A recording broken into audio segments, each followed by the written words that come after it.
Throughout these videos, I will be referring to key ideas and toolkits. To find out more about these, go back to the video Finding the Why of Curriculum Rationale Session 1. To begin, I'd like to set the context of the video and unpack something of the session's lengthy title. I'd like to do this by using the analogy of David and Goliath. In this story, the shepherd boy David faced the physical might of Goliath and did so on behalf of his people. The outcome objective was clear. He needed to kill his opponent to resolve the standoff between two armies. Unable to defeat Goliath with physical strength, David must first consider what resources were available to him. A sword was not going to provide the right solution, as Goliath would win in close combat. David needed a lethal tool that would work at distance. However, David appears to have been a skilled slingshot and had access to stones. In doing so, David was able to take what he had to turn into what he needed to achieve what he wanted. If we set aside a biblical story of violence to one side, the underlying thinking can be of use to us. This idea comes from the educationalist Recon Gallardo, who invites schools to think about how we can use this idea to create and inform our curriculum. This video is about self-evaluation and beginning to bring together the why of our curriculum rationale, which is our heart, and the intelligence we have gathered in looking at our demographic, our data, people's views, which forms our head, and beginning to consider how we might turn this into practical use, the hands. This task leads colleagues through a self-evaluation of the school and the resources it has available. This task is a starter and intended to prompt thinking. Don't be concerned if responses are limited. Further inputs will help to support thinking around this. Use post-it notes to collect these ideas. You will reuse them at the end of the slides. This slide introduces a framework to help consider organising what you have into themes. Schools' greatest asset are our people. Teams could think about who this is in layers, beginning with the school team, going outwards to local authority, local community and beyond, including the virtual world. Follow the same process when considering your environment.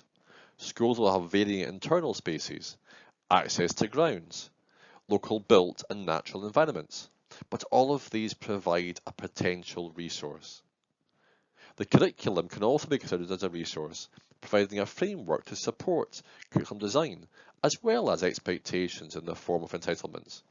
Finally, we can think about needs as a resource. These will help us focus our planning and direct our actions. Education Scotland also provides a helpful description of the learning environment, which should be considered separately from your school environment.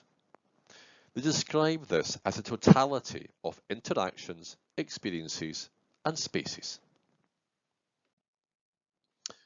Doomby Community School supported East Lothian Council in 2004 as part of our Looking Outwards.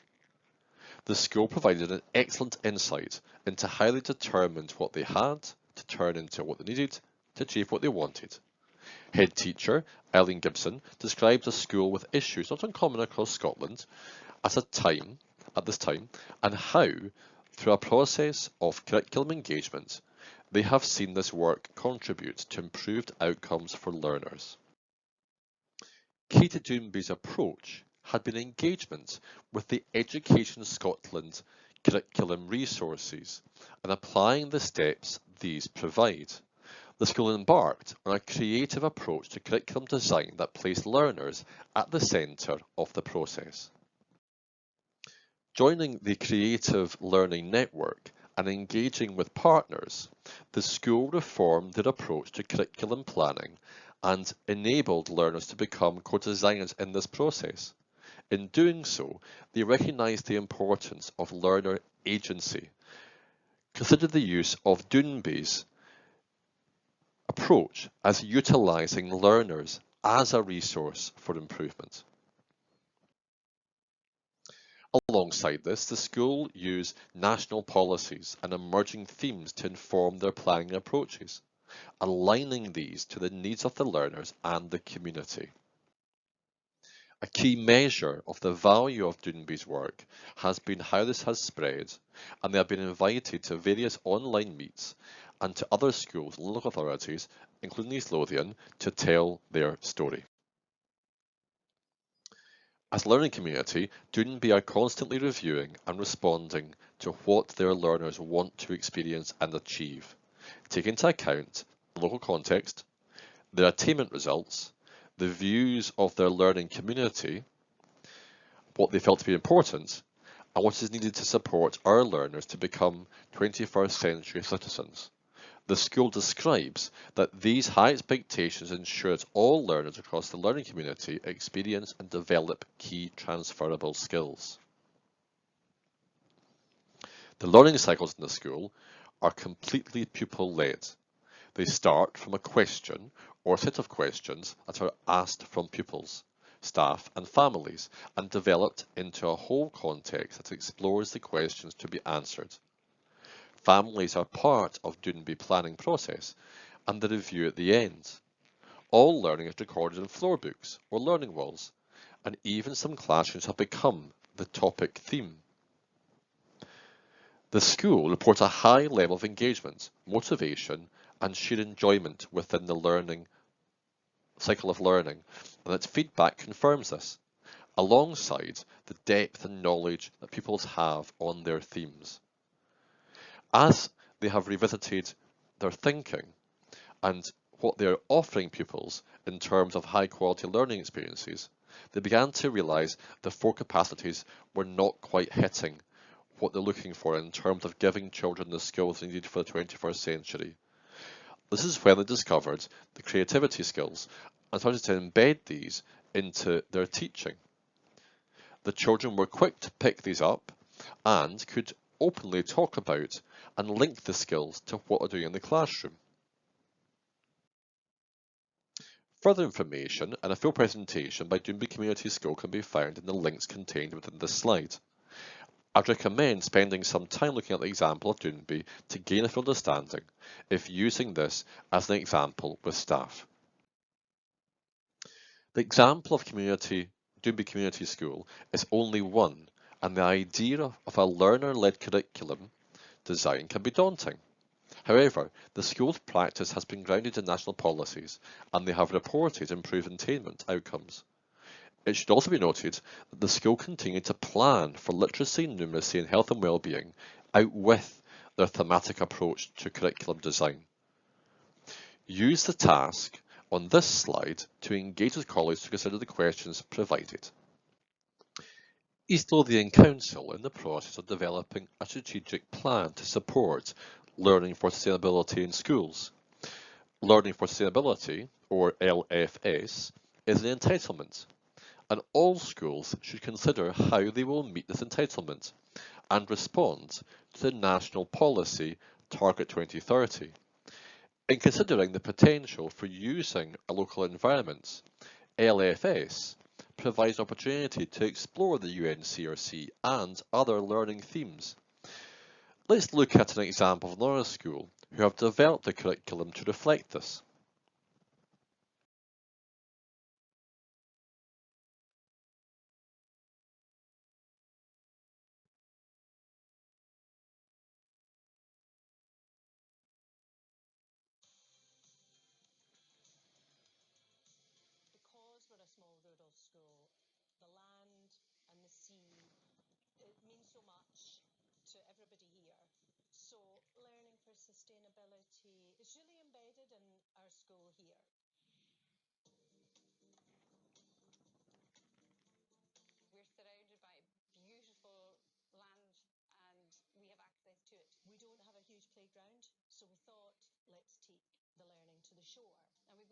The week for Shore School, these lessons are connected to the curriculum, and each term is one curricular area. Literacy, it can be numeracy, it can be art.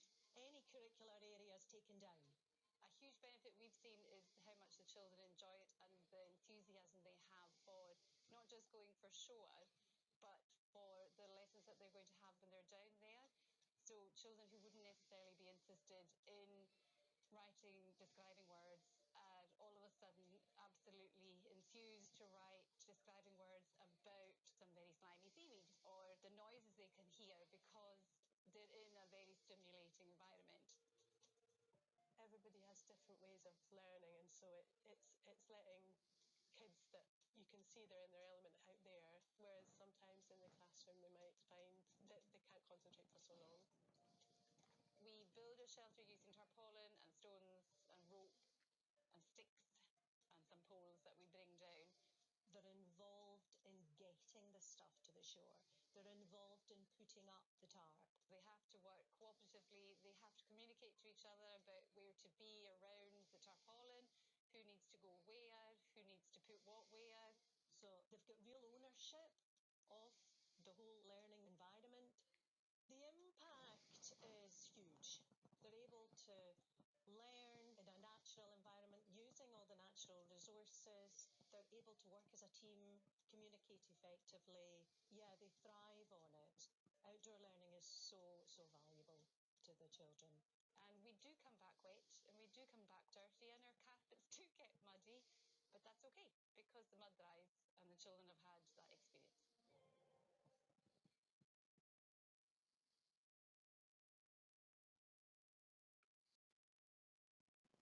The examples so far have demonstrated local solutions to curriculum. When considering a place-based curriculum, we can think of these as vernacular curriculums. Curriculums that have a local accent. The term images seek to reflect this. The oldest surviving Buddhist temple in Japan was constructed with materials available in the local area and constructed using a design that would be earthquake resilient.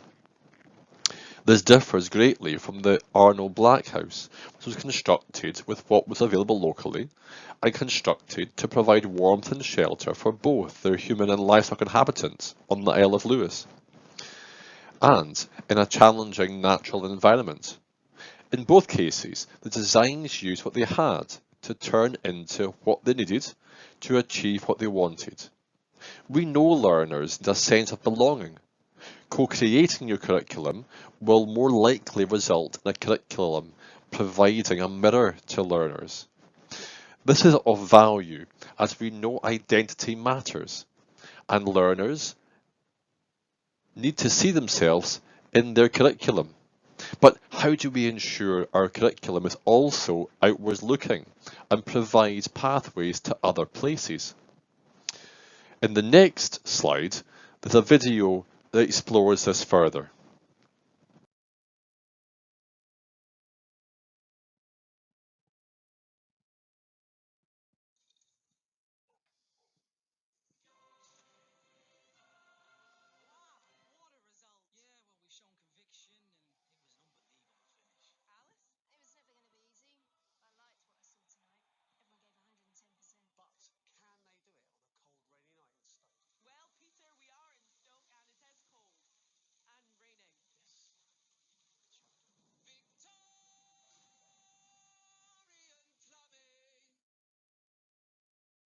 We need diverse books because we need books in which children can find themselves, see reflections of themselves. I wrote a piece, maybe 1990 it was published, which I called Mirrors, Windows, and Sliding Glass Doors. And I think that's really why um, children need to see themselves reflected. But books can also be windows, and so you can look through and see other worlds and see how they match up or don't match up to your own. But the sliding glass door allows you to enter that world as well. And so the diversity needs to go both ways. I mean, it's not just children who have been underrepresented and marginalized who need these books. It's also the children who always find their mirrors in the books and therefore get an exaggerated sense of their own self-worth and a false sense of what the world is like because it's becoming more and more colorful and diverse as time goes on. So I think that's why.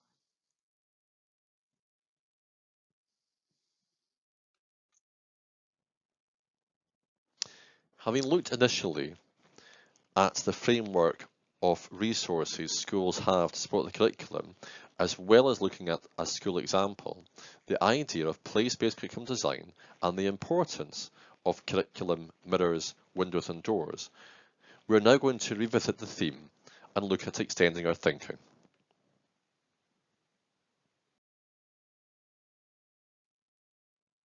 This slide brings together the idea of what schools have available, but also provides Education Scotland's descriptors of the learning environment. Move on to the next slide to start the task, but consider using this slide to provide support and challenge to the group. This task is designed to build on the ideas generated in Task 2. However, this is intended to shift the focus to consider what a place-based curriculum might look like and how it might inform what people, environments and curriculum prompts you to utilise in the form of your curriculum rationale design. In her book Simplicticus, The Interconnected Primary Curriculum and Effective Subject Leadership, Emma Turner provides an excellent resource for school leaders to consider curriculum rationale, design and making. The book has been one of the key texts used to inform our East Lothian Aspirational Curricula Toolkit. Emma Turner uses the acronym A Best Kept Curriculum to provide a framework for considering key features of a strong curriculum. We can think of this as starting with the end point. What do we want our curriculum to achieve? What do we want our young people to leave with? This is the last part of our how to take what we have to turn into what we need to achieve what we want. This final task then is designed to support colleagues to consider what the end goal of your curriculum is. This should not be a new task and should draw on all the collated information and feedback to date. However, using a double diamond design process, we should always be checking in and reconsidering from different angles to ensure our goals are the right ones. To finish, let's revisit the quote from Rincon Gallardo. If learning is a practice of freedom, what does this mean for our curriculum? Could this mean our curriculum becomes a choose-your-own-adventure story for our learners? Revisiting the Education Scotland curriculum making framework, this video moved the focus onto being clear on the practical approaches as well as knowing the big ideas. The process of rationale for curriculum leading to curriculum design and curriculum making that East Lothian are using is based on the Helsinki model. This is not a roadmap. We don't see this as a linear journey. Rather, it is more of a spaghetti junction, or at least a journey with lots of roundabouts. And it asks us to revisit the places we've already been, either to check in that the aim was achieved, or to relook at the area for a different direction. Remember, the double diamond is a process that asks us to revisit and reconsider as we move through its stages. As shared at the start of this video, These videos have been designed to accompany the resources available on the EduHub and are aimed at school leaders for professional learning. A version of this PowerPoint and all the others used in this series are ready for use with staff teams and can be downloaded and adapted for this purpose. In addition to this, the toolkit, our aspirational curricula, is available on the Curriculum Rationale, Design and Making landing page and contains support materials for schools to use. The 3 slides shown here are those that relate to this video. I hope you have found this video useful. This is the final video in the Empathise and Define phase. The next series of videos and toolkits support the curriculum design and making process.